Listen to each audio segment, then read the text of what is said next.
Welcome to another episode of the Brown Bostonian, episode 20. I'm your host, Kevin Parrington Turner.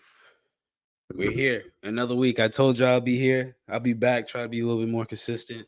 It's about to be the start of the NFL season. Battling the cold, but we're gonna work through it, gonna get through it. So excuse me for my voice or my energy, but we're still gonna rock through this, get through it. Last night, the Chiefs versus the Ravens.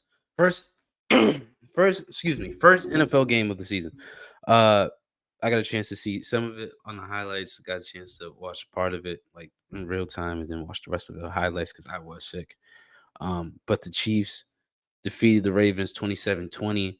Patrick Mahomes is back off another championship. And he looks like Patrick Mahomes. He played well, 20 for 28, passing 291 yards through the air, one TD, one interception. Isaiah Pacheco, 15 carries, 45 yards, one touchdown. He looks good. They got some speed on the receiver end. Travis Kelsey is still Travis Kelsey. He's coming up clutch in the third down, coming up clutch when they need him late in games. He's not the same dominant tight end as he once was, but don't get it twisted. He's still one of those guys that can get open, get free, catch the ball, do have the connection with Patrick Mahomes, and he still proved to be one of those guys you got to watch out for in the playoffs and late in the game and big game situations. Um, Nonetheless, it was a really close game. Even Lamar Jackson, he showed why he's a former MVP. He was running the ball, spinning, juking, still got speed, still was throwing accurate passes, still was commanding the offense, driving down the field. He even drove down the field last minute, all the way down to the red zone, and they got a chance to get it into tie the game. Last second touchdown. It was called back, stepped out of bounds. So eventually the Chiefs ended up winning that one. But nonetheless, man, I think the Ravens and the AFC championship, I think they're gonna be there with the Chiefs. I can't really see anyone else getting there because the Ravens and the Chiefs just look like those guys. I know the Buffalo Bills seem like a team that's gonna always be in there because of Josh Allen. We'll get to that later with the NFL picks. But listen, man, one of the guys I know we always pick Mark Andrews for fantasy football, but Isaiah Likely, he showed he's one of those guys. He's one of those guys. He clearly has a connection with Lamar Jackson, but unfortunately couldn't finish the play and get the and tie the game up because who knows what would happen. They probably would have went for two and try to win it instead of tying it. So they ended up losing 27-20. But nonetheless, I think the Ravens look really good. The Chiefs look really good. It was the perfect game to start off the NFL season as we expected, as we knew. A lot of great plays, a lot of speed, a lot of talented players. I'm glad in some ways the NFL does look a little soft with some of the rules. It's been like that for a little while. Some sacks for Patrick Mahomes, like they didn't want him to go down to the ground. So they just as soon as the defensive player wrapped him up, it was a sack. It's so easy for Patrick Mahomes to escape defenders, escape traffic. And some of that's due to his specialness, like his ability to escape the pocket and make defenders miss. But some of it's also just, you know, these defenders know it's going to be a flag as soon as they touch him, as opposed to Lamar Jackson, he didn't shy away from contact. He didn't shy away from contact. He was still lowering his shoulder. He was still juking players, but he was definitely didn't. I don't think he got the same treatment as Patrick Mahomes, but despite being a former MVP player, I think he got tackled a little bit more. I saw another thing. I saw on the Athletic or Landscape, I believe, Mark Spears website that it's the land of the black quarterbacks. It's 15 of them. I'm not gonna ring off of them, but I was thinking about it and I was like, it is. It is kind of the era of the black quarterbacks. Half the league is pretty much starting black quarterbacks. I could probably name 10 off my head. Jacoby Brissett for the Pats, Kyler Murray from the Cardinals, Jordan Love for the Packers, Patrick Mahomes, Chiefs, Lamar Jackson, Ravens. Did I say Kyler Murray already? Dak Prescott. So that's 6. Um, Anthony Richardson for the Colts, CJ Stroud. I believe that's 8. Jalen Hurts is 9. If you want, we can count Tua. Count two. I'm gonna count two and say that's 10. I got my 10. Oh, from the Commanders, Daniel. Commanders quarterback, rookie. Commanders. What is it? Daniel? How was Jaden Daniels? Excuse me, Jaden Daniels. He got the starting. He got the starting job for the Commanders. So, yeah, I'm happy to see it, man. I'm happy to see a lot more black quarterbacks get the starting job. I think it brings a little bit more athleticism. These guys, they've played in big time moments in college. And I think it's just showing. I think it's just showing how the game is progressing, and hopefully we get to see more black coaches, more black head coaches in the NFL, especially with Jerome Mayo at the Patriots. We're starting to see a little bit more. I'm happy to see it. Happy to see the evolution of this sport more than just us, playing running back, wide receiver, some defensive ends, defensive linemen. The positions that I think require a little bit more detail. Each position does require a lot of detail and skill and athleticism and thinking ability. But I think the more like such as the quarterback, such as even probably the offensive lineman. We still have black offensive lineman, but I'm just saying I think it's gonna be good to see us get a little bit more of that recognition over on those positions because we have them just everywhere from all levels. So that was really good. Uh Moving on. It's gonna be all football. This episode, we got the Patriots preview versus the Bengals. Sunday, 1 p.m. Since last night, from Thursday up until Monday, is gonna be football, and I'm excited for it. I'm happy for it. The summer's great and all, but nothing beats the football time in the fall, and once it hits September. Uh, Listen, man, the Patriots versus the Bengals. We gotta get it out the way. Do I think the Patriots can win? I think they have a shot to, but it's gonna be a long shot. Uh, what do the Patriots need to do? Well, I'm gonna start with this. The first one is put pressure on Joe Burrow because the Bengals pass protection last year wasn't the best. So I think that's going to be a big thing, and especially for the Patriots, their defense is going to be their key. It's going to be what made them special. That's what happened last year, even with Matthew Judon out, even with Christian Barmore, one of their better defensive linemen. He's out with an injury, so it's going to be tough. But I think they still can get pressure on Joe Burrow. If they don't, he's gonna carve them up, especially week one. Everyone's healthy, everyone's running full speed, everyone's excited for the season, everyone has high hopes. Once you get to the middle of end of the season, that's when things start to change. But right now, the Bengals, best believe Jamar Chase, T. Higgins, those two guys, they're number one receivers in the NFL, and they are on the Bengals. And last year, I would consider it a disappointment for Cincinnati. So you better believe now, and that's expected, by the way. Joe Burrow making so much noise as he did early in his NFL career, even his college. He's a national champion. But even like having a disappointment year, it's expected for me. That's what I've always seen when someone has a good year early in their NFL, in their pro career. Forget just NFL. Pro career, once they have a big year that goes deep into the playoffs with big numbers, you can expect a down year or two right after, and then they get back to where they left off. So I think this is going to be one of those years for the Bengals. I think Jamar Chase, I think T. Higgins, I think Joe Burrow. They're gonna do damage. I think for the Patriots, they need to put pressure on Joe Burrow. You do that, you take a little some targets off of Jamar Chase. You take some targets off of T. Higgins, some attempts off of him because Joe Burrow's too busy running the pocket, worrying about the defensive lineman. I don't think he's not really a runner. He can, but he's not really a runner. So I think you just gotta collapse the pocket, force him outside of the pocket once he's running. I think he's a little bit less accurate than most quarterbacks. But when he's in the pocket and he has time, he's delivering it. Even in high pressure moments, he's not afraid of high pressure moments. I think you gotta just make him a little bit uncomfortable with moving his feet, get him outside the pocket, taking a side of the field away. I mean, Jamar Chase, it's gonna be tough, but don't get it twisted. That Patriots secondary is special. They're very good. Jerome Mayo being the head coach, he's gonna make sure the defense is gonna be good. That's not even quite, and that's just the Patriot way. Even with last year, Bill Belichick, The secondary was good. The defense was good. They was getting pressure, but over a 4-quarter game, yeah, it's gonna be hard, especially if the offense isn't moving the ball, making their own defense tired because they keep having to get on the ball, get on the field because they're going 3 and out after possessions. They can't even get a field goals half the time, and that's gonna be key too. The Patriots gotta get some first downs. They gotta get some good field position. And the biggest part for the offense of the Patriots, I know we have Jacoby Brissett gonna get the starting job over Drake May, and I like it. I'm in full support. I'm gonna still keep saying that, especially for first week, probably the first 4 weeks. But I think the biggest thing for the offense of the Patriots is gonna be getting Ramondre Stevenson going early in the game as a running back. Last year he did pretty well. Since Mac Jones, the running game for the Patriots have been okay.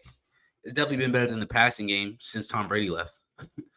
So if you get Ramondre Stevenson going early, that opens up everything. It keeps the Bengals having to be honest. They might have to pack the box. Then you do the play action.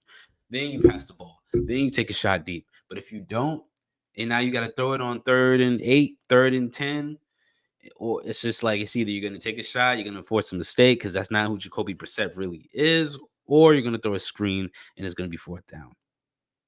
Or you're gonna run the ball and try to do a draw play or something, and then that's just another carry, another tackle, another play for Ramondre Stevenson to get hurt, or excuse me, not hurt, but fatigued. And then by the time the 4th quarter comes, the Patriots' offense is depleted. So I think it's gonna be a tall order for the Patriots to win, but I do think if they lean more on their defense, not too much, we don't want to see it too much. I don't want to see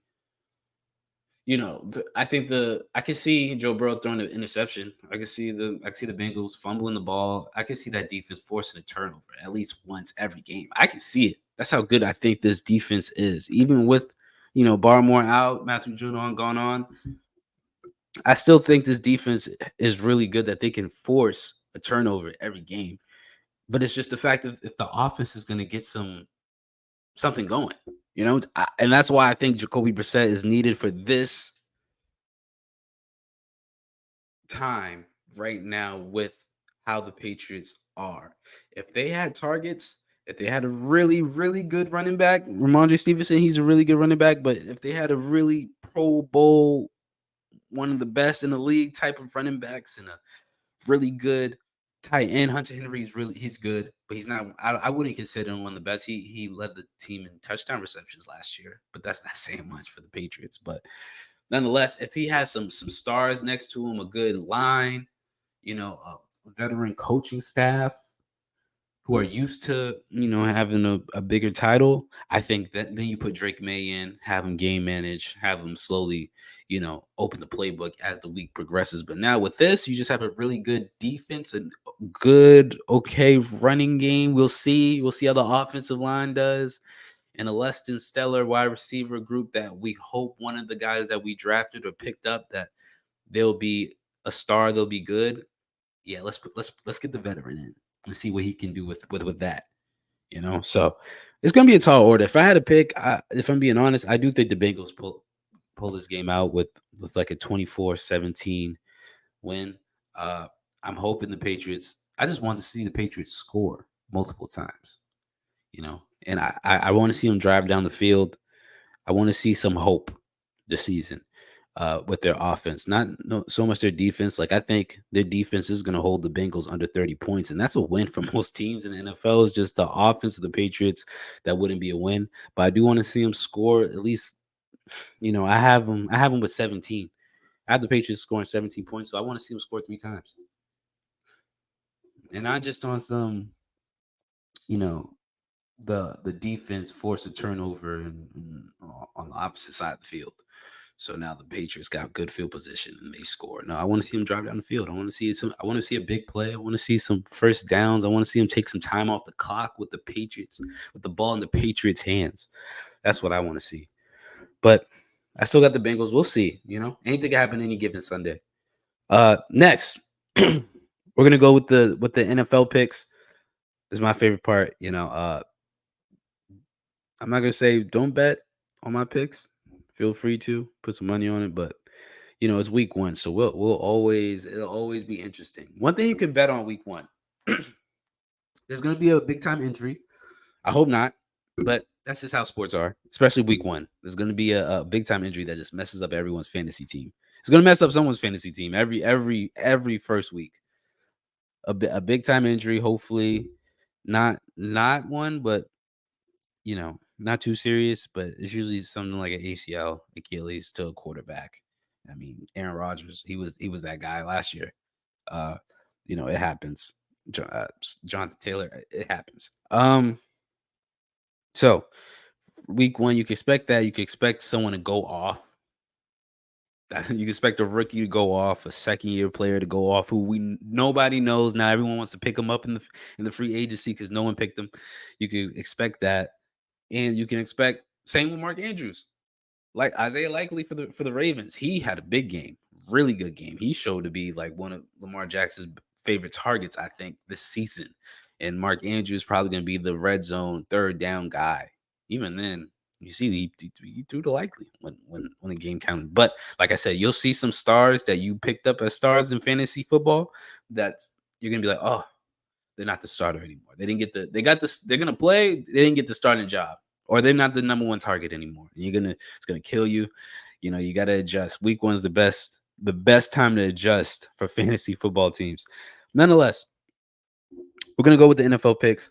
Packers at Eagles. It is today, Friday night, 8:15. We got Friday night football now. Oh my God, not to age myself out, but I just remember it was like Sunday and then Monday night. And then it turned to eventually towards the end of the season, it was Thursday night. And then eventually they had a Tuesday night. And now they have a Friday night and Saturday. I believe it's crazy. It's weird. Packers at Eagles. I believe it's gonna be in Brazil, which you always love to see the international games. It's definitely a different vibe, but I like that. You know, at least one game's always outside the country. Jalen Hurts versus Jordan Love. I love Jordan Love. I wish I got to pick him up for fantasy football. I didn't get a chance to. I didn't get a chance to pick up Jalen Hurts either. I think Jalen Hurts after once you go to the Super Bowl and you lose, and it's your first time, you're in an odd position because the fans love you, but they expect you to get back to that same spot every year. Each year they expect deep runs, but the thing about that NFC, it is tough. It's gonna be tough for the Packers. It's gonna be tough for the Eagles. Jordan Love finally got his money. I think this is gonna be an amazing game. Kind of wish it wasn't out the country. I kind of wish it was in Philly because Philly fans, they love football. Week one, especially against the Packers team, I would have loved to see that, but it's not.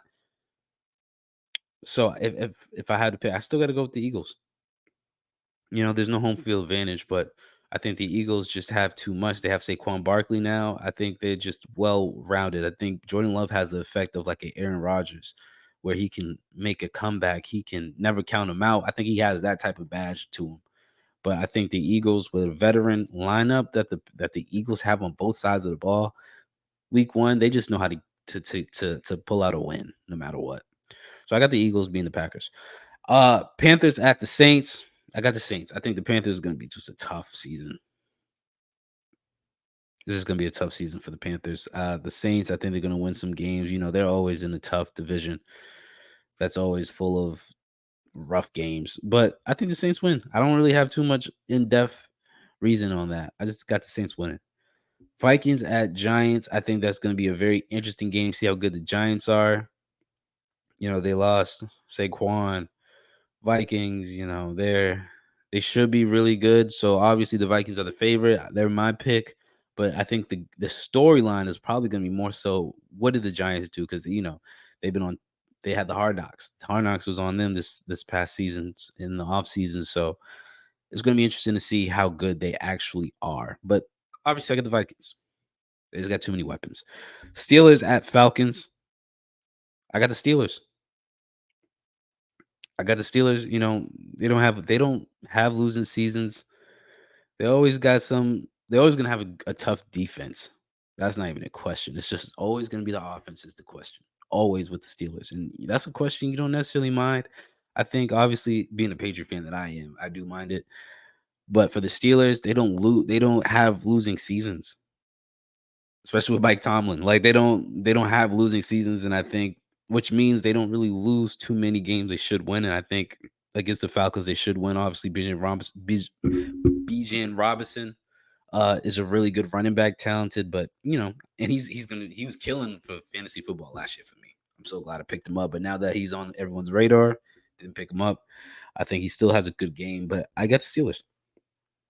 I got the Steelers taking it on the road. Texans at the Colts. This is CJ Stroud versus Anthony Richardson. I think this is like I hope it's a shootout. Anthony Richardson's on my team, my fantasy team that we got money on. CJ Stroud coming off an amazing year last year, and Anthony Richardson being highly regarded. I think this is one of those games that's just like analysts will look at this.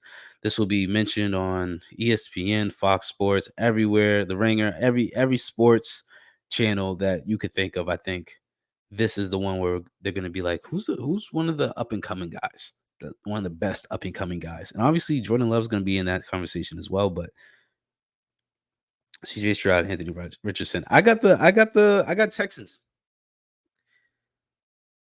You know what? I'm gonna switch it. I got the Colts. I'm sorry, I switched it up. I know Stephon Diggs on the Texans. This is gonna be a really good game. This is probably my game of the week. This is 100% my game of the week. I know if I cheated a little bit because the Chiefs and Ravens definitely would have been my game of the week if I did this episode earlier. But I 100% got the Texans at the Colts. I don't. It's gonna be tough to pick. If I had to go, I probably have to go with the Colts. They're at home. When in doubt, I'm gonna go with the home team, especially if it's not against a veteran quarterback. Next, we got the Cardinals at the Bills. I got the Bills. Kyler Murray's good. We got to see how good if he is. I think this is his last season of like, all right, let's see what you got. Josh Allen obviously doesn't have Diggs no more. Still has James Cook, but it's Josh Allen. He's gonna win, especially at home. They're always gonna be a team to look at in the AFC, especially the AFC East. The AFC East is looking it's tough. It's been tough, underrated. Nonetheless, I got the Bills. Titans at Bears. I don't really care about this game too much. But I do think the Bears got a chance to surprise everyone. Not that being the Titans is going to be a surprise that much, but I think I got the Bears. I'm just keep it simple with the Bears and Titans. Bears win. Jags at Dolphins. You got Tyreek Hill, you got Waddle, you got Tua over the Jags. I love Trevor Lawrence. I think Trevor Lawrence has a big season, by the way. I think he has a big season. I think he finally makes his coming out party as one of the best top picks in his draft. But I think week one, it's in Miami. It's probably gonna be hot. You're gonna see a lot of one of those linemen, middle linebackers get cramps because it's so hot. In Miami, I've seen that happen a lot, especially early in the season, and those Miami players, they're used to it. So I mean, it's Jacksonville too. So let me stop. I take that. I take that out. This is a Florida game as like I got Dolphins. Just keep it simple as that. I got the Dolphins. I think this is one of those years. I think the Dolphins will gain respect. Tyreek Hill is just a freaking nature that every year he surprises me. I think he's gonna fall off every year. He doesn't. So I got the Dolphins being the Jags. Broncos at Seahawks. Ooh, love that. Russell Wilson facing his former team, week one. I got the Seahawks. Seahawks are always tough. Like they're just always hard to beat. Um, I really hope for Russell Wilson, which is another black quarterback. Forgot to mention him. That's gonna be. I hope he doesn't have the season he had last year. He's been struggling despite getting money. Uh, I just hope to see him have a good season. But I do think the Seahawks win. Raiders at the Chargers. This is a really good game too. Harbaugh, after coming off a national championship, he's getting the LA Chargers coach position. Um, And I like the Chargers. I know, the Raiders, they got players, then they had the coaching change mid-season, and then, it's tough. It's just tough over there. I like I hope they figured it out, but I got the Chargers. I think this is one of the better years for the Chargers after a kind of disappointing year last year, but they got a new coach who's used to winning a lot. So I got the Chargers. Cowboys at the Browns. Deshaun Watson, another black quarterback. I'm gonna pick the Cowboys to win. They're on the road, but I just like every year, the Cowboys I think are gonna have a really good regular season, and then something happens in the playoffs. But nonetheless, I think the Cowboys actually win by like 40, like a 40 burger. Commanders at Buccaneers. I don't really care about this game, and Daniels. I think this game's more of like what he can do, what people think of him. Um, but I'm gonna go with the Commanders. Yeah, I'm gonna go with the Commanders. Rams at Lions. Rams. I know Lions are a lot of people pick them to go far in the season. You know what? They're home. I'm gonna go with the Rams. I'm still gonna go with the Rams. We'll go with Matthew Stafford against his old team. Jets at 49ers. Ooh, I love this game. This is Sunday night. I'm gonna go with the Jets. I think if I had to make a big, I know 49ers got a bunch of playmakers. Christian McCaffrey, we don't even need to go down. Purdy, we don't even need to go down. Debo, we don't even need to go down. That line. But the Jets, Aaron Rodgers is back. I think he surprises everyone week 1. I think he goes off for 300 yards, 3 touchdowns. Wilson goes crazy. The secondary is just really good. I think they win it. This is Monday night. Excuse me, Monday Night Football. Um, I got the Jets winning, being the 49ers. Next, I'm gonna just keep it simple for college football. We got Akron versus Rutgers. Rutgers had a big win over Howard in their opening week. They're at home again against Akron. I From what I've seen and what I've seen the highlights from Akron, I got Rutgers winning. I think they start the season 2-0. I think they get a lot of hype. I think once again the real conference play is getting tough. But right now, I'm just saying I got Rutgers going 2-0. And then Colorado at Nebraska. Dylan Raiola played really well last week. And last year, I got a chance to see the Colorado Buffs beat Nebraska. This time it's in Lincoln. It's on the road and it's going to be in Nebraska. And their stadium fits like twice the size as Colorado. It's Nebraska. They don't necessarily have a team for them, so is this is like an NFL game for them, especially against Deion Sanders, especially against Shador Sanders, Travis Hunter, Jimmy Horn, Shiloh Sanders. But I do think Colorado. I know the week 1 win against North Dakota State against FCS school, one of the best FCS schools, still a Division 1 school. I know that win wasn't too promising, it didn't look too good, but they still won it. I think if they get a chance to run the ball, I think that's what it is. Defensively, they got playmakers. I think they're gonna figure that part out. They got Warren Sapp on defense as a coach. They got Deion Sanders, so they're secondary. I don't question Colorado's secondary. I question their upfront guys. Now, don't get me wrong, this secondary, especially with Travis Hunter playing 2 sides, I think towards the end of the game, he's going to struggle a little bit. He's going to get tired, fatigued, but I don't see too many Nebraska wide receivers challenging him towards the end of too much. They do have a better wide receiver core than last year. Dylan's a true freshman quarterback, so that's even more impressive. I think this is one of those interesting games because Nebraska needs this one, and so does Colorado. Both have hard schedules going forward. This is one of those games where it's kind of a make and break for the season. If Colorado goes off 1-1, it doesn't look good as they go towards the second half of their season. It's probably going to look like the same as last year. But if they are able to win this and they're able to win against Colorado State the next week, and then they're able to, pull off a couple of wins that are winnable, who knows? Same with Nebraska. They got another second year coach and they have a better wide receiver core. I imagine they clean up the turnovers they did last year. They just gave away the ball. They went through multiple quarterbacks that game because so many mistakes. I don't see it happening. I got Colorado winning. Once again, I got in a close game. Yeah, it wasn't really. It was still close last year. They pulled it away towards the end of the game, but I got Colorado winning on the road. It's gonna be hard, but it's just they got too many playmakers that can really change the game, which is hard in football. But I think they got it.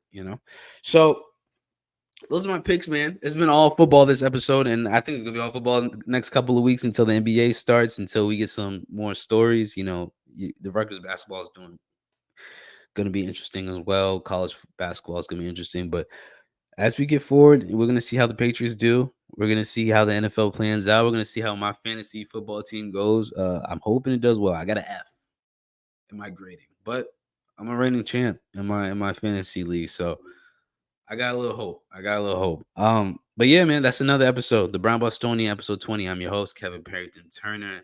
Please tune in. Don't be afraid to like, subscribe, share, do whatever you can and be more consistent this throughout the season. Please check out the website, thebrownbostonian.com. I'm still post articles on there. Check me out the APP, Asbury Park Press, doing some on-camera stuff there.